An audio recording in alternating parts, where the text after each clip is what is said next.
আসসালামু আলাইকুম। শুভ সকাল। গ্রামের বাড়িতে আছি। এই হলো সামনের ভিউ। সমানে আম গাছ, কাল কলা গাছ, কুয়াশা, হেভি কুয়াশা। তারের উপরে দুইটা পাখি আছে। ছাদে বসলাম লাইভে।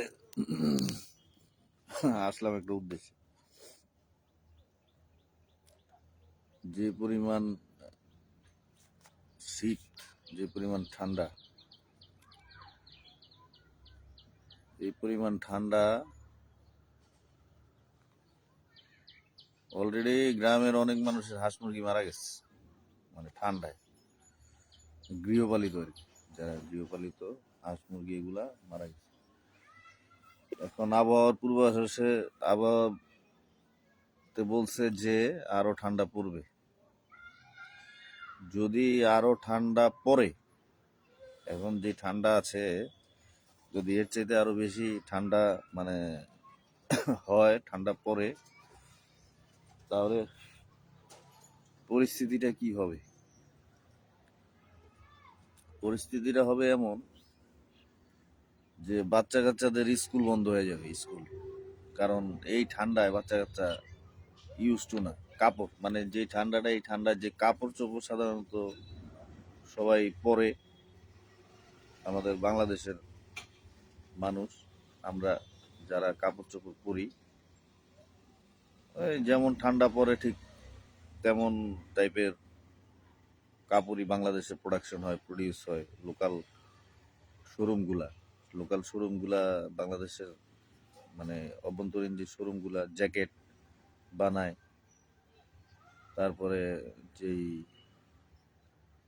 সোয়েটার বানায়, সোয়েটার জ্যাকেট এগুলা বানায়, এগুলা আমাদের দেশের যেই তাপমাত্রা, ঠান্ডার যেই শীত, ওই পরিমাণ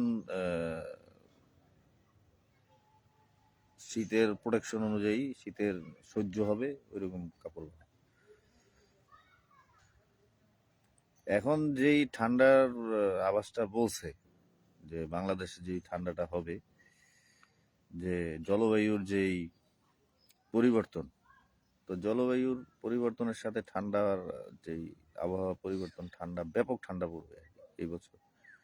তাহলে ব্যাপক ঠান্ডা হলে এই যে যারা অনেকেই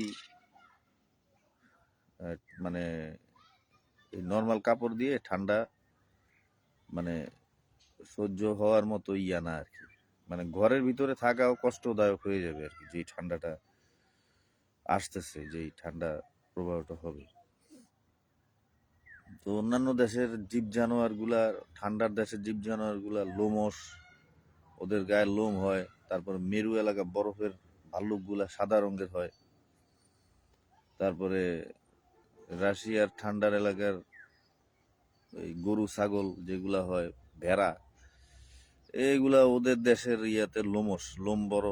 ওই দেশের আবহাওয়া অনুযায়ী ওই দেশের এই জীব জানোয়ার গুলা হয়। তো বাংলাদেশের যে জীব জানোয়ার, গরু ছাগল, হাঁস মুরগি মহিষ, এই ঠান্ডা এগুলো মারা যাবে। মানে প্রকৃতি কিন্তু ছাড় দিবে না।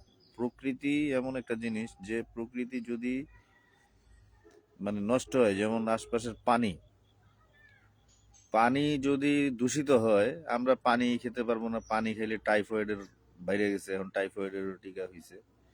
তো এই পরিমাণ ঠান্ডা যদি হয়, মানুষের নিঃশ্বাসের সাথে ঠান্ডা ঢুইকা অনেক মানুষের ঠান্ডা রোগ হয়ে যাইতেছে। ঠান্ডা রোগে রোগাক্রান্ত। আমি গ্রামের বিভিন্ন হসপিটালে গেছি, বাচ্চারা যে পরিমাণ হসপিটালে আসতেছে ঠান্ডা, হ্যাঁ, নিউমোনিয়া, অনেক রুগী। তো কাপড়টা একটা অনেক বড় ফ্যাক্ট। এই কাপড়গুলা ঠান্ডা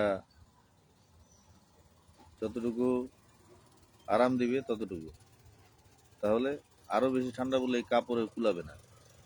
তাহলে স্কুল কলেজের বাচ্চা কাচ্চা স্কুল কলেজে যেতে পারবে না। এটা ঠান্ডা একটা প্রাকৃতিক দুর্যোগ হিসেবে আসতেছে। এত ঠান্ডা আমাদের দেশের জন্য প্রাকৃতিক দুর্যোগ, কিন্তু রাশিয়া কিংবা আমেরিকা কিংবা যেসব দেশে ঠান্ডা প্রধান দেশ, বরফ পড়ে, ওইসব দেশের জন্য ওরা ওইভাবে কাপড় চোপড় বানায়, ওইভাবে মানে ওরা কান টুপি, তারপরে মাস্ক, চোখ টোক ঢাকা দিয়ে চোখের ভুরুতেও বরফ পড়ে আর কি। তো এখন যেই পরিমাণ ঠান্ডা, এতে দেখা গেছে নিঃশ্বাসের সাথে শীত ঢুকতেছে, শীতের যে প্রকোপ, এই প্রকোপ অনেক বৃদ্ধি পেয়েছে, অনেক বৃদ্ধি পেয়েছে। 1 ডিগ্রি প্রকোপ যদি কমে আর কি, তাতে এই অবস্থা আর কি।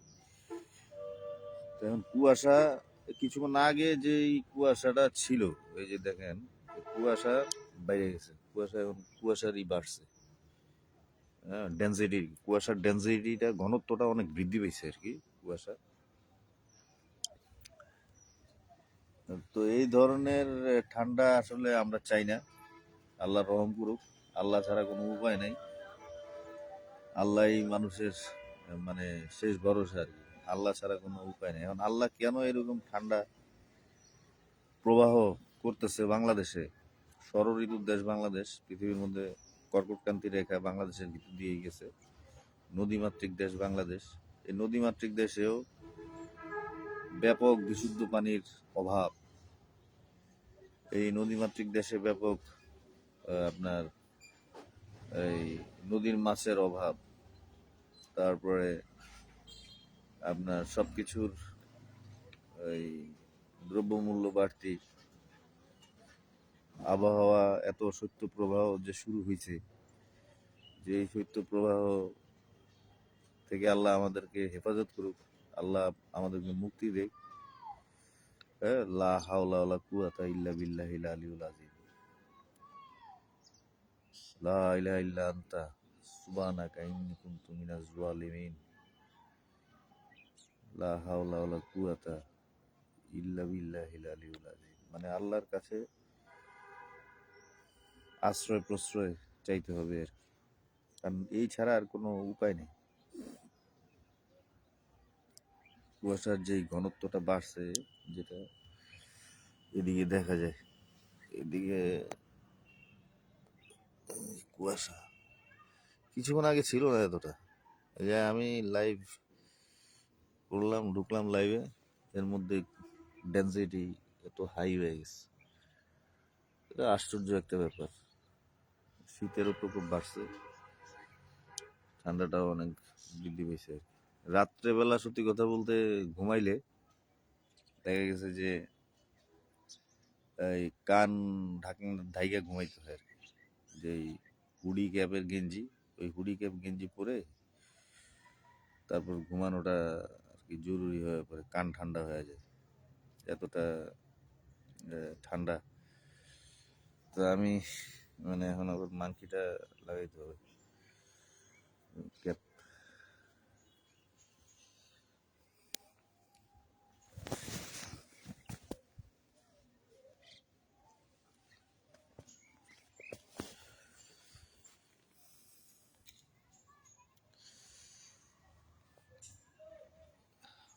সবাই মিলে আল্লাহর কাছে আর কি দোয়া করতে হবে, যাতে আল্লাহ যাতে ঠান্ডা থেকে মানুষকে মুক্তি দেয়।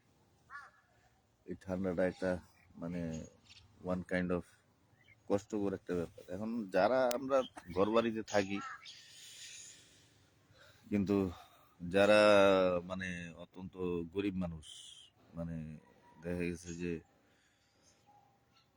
দরিদ্র সীমার নিচে বসবাস, হ্যাঁ, এই দরিদ্র মানুষগুলো বাংলাদেশে আসলে শিক্ষিত বেকার আছে 40 লক্ষ, মাস্টার ডিগ্রি কমপ্লিট করা বেকার 40 লক্ষ বাংলাদেশে, হল বাংলাদেশে। আর আপনার বিএ পাস করা বেকার আছে আরো বেশি, তারপরে ইন্টারমিডিয়েট পাস করা আরো বেশি, তারপরে মেট্রিক পাস করা আরো বেশি, তারপরে এসএসসি পাস করা আরো বেশি, ক্লাস 8 পাস করা আরো বেশি।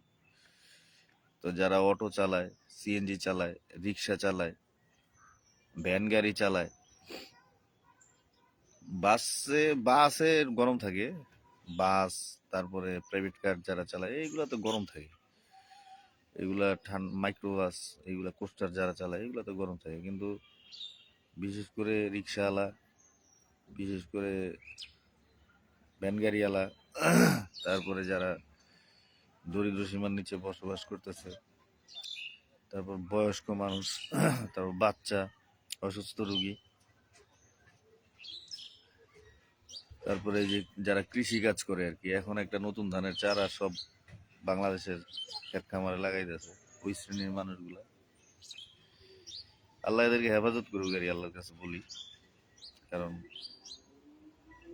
এই মানে যারা রিক্সা চালায়, যারা অটো চালায়, এরা যদি না থাকে, ওই অন্যান্য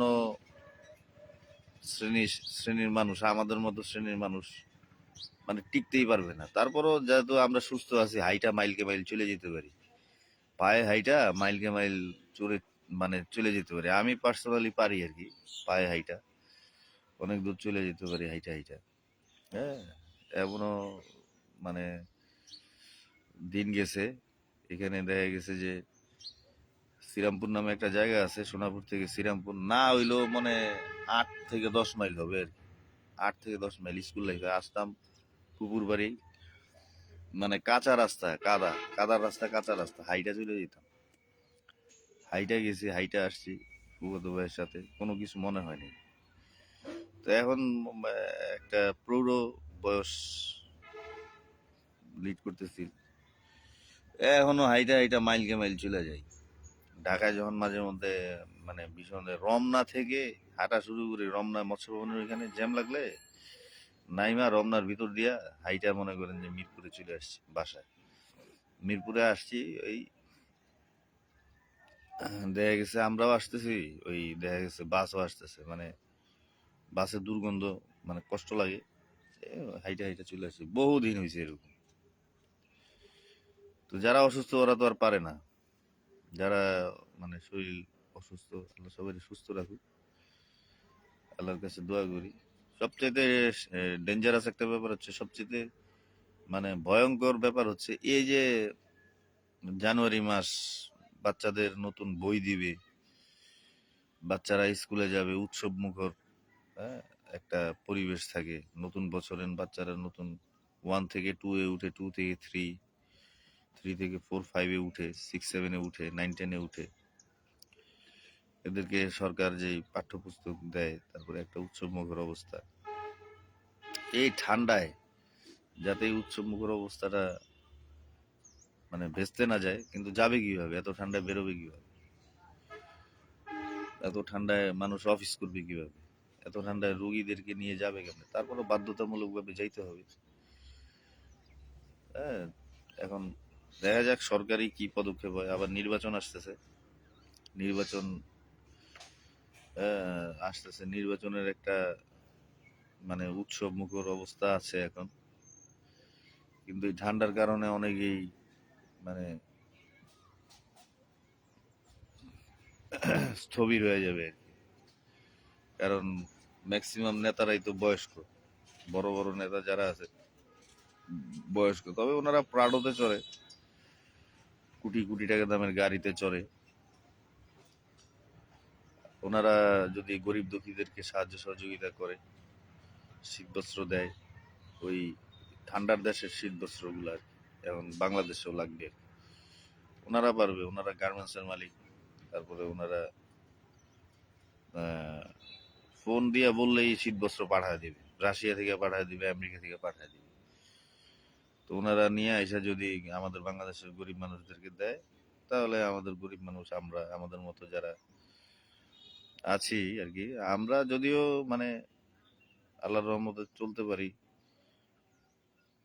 কইরা কাইটা খাইতে পারি, হ্যাঁ, পরিশ্রম করতে পারি আর কি, গাদার মতো খাটতে পারি। হ্যাঁ,